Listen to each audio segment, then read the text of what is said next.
আলী ইবনে রাবিয়া রহমতুল্লাহ আলাইহি হইতে বর্ণিত আছে, তিনি বলেন, আলী রাদিয়াল্লাহু তাআলা আনহুর কাছে আমি উপস্থিত থাকা অবস্থায় তার নিকট আহরণের জন্য একটি জন্তু আনা হলো। তিনি পা ও দানিতে তার পা রেখে বলেন, বিসমিল্লাহ। তারপর তিনি তার ও পিঠে উঠা ঠিক মতো বসার পর বললেন, আলহামদুলিল্লাহ।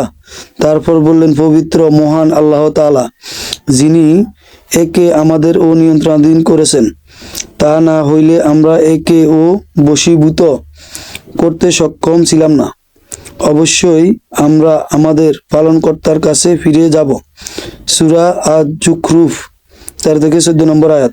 এরপর তিনি আলহামদুলিল্লাহ 3 বার ও আল্লাহু আকবার 3 বার বলেন এবং আরো বলেন, তুমি অত্যন্ত পবিত্র সত্তা, আমার উপর আমি অত্যাচার করছি, অতএব তুমি আমাকে মাফ করো, কেননা তুমি ব্যতীত আর কোনো কেউ গুনাহ মাফ করতে পারে না।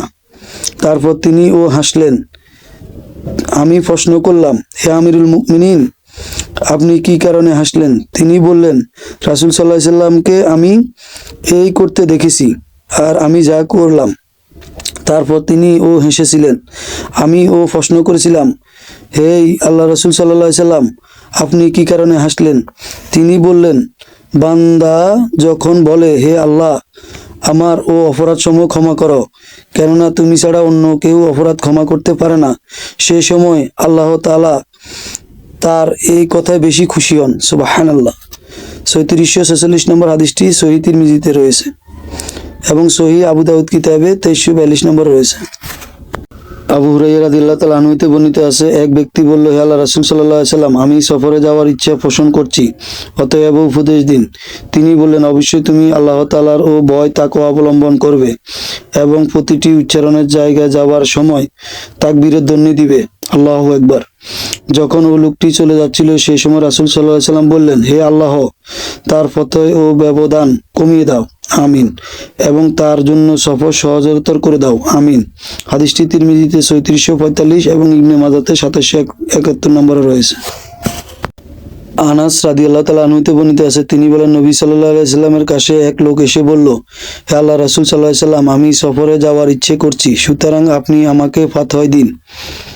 তিনি ও বললেন, আল্লাহ তাআলা তোমাকে তাকওয়ার ফাতওয়া দান করুক, আমিন। সে বলল, আরো বেশি দিন। তিনি বললেন, তোমার গুনাহ আল্লাহ তাআলা ও ক্ষমা করুক, আমিন। সে বলল, আমার পিতামাতা আপনার প্রতি উৎসর্গ হোক, আমাকে আরো বেশি দান করুন। তিনি বলেন, আল্লাহ তাআলা তোমার ও জন্য মঙ্গল এবং সহজতর করুক, তুমি যেখানেই থাকো, আমিন।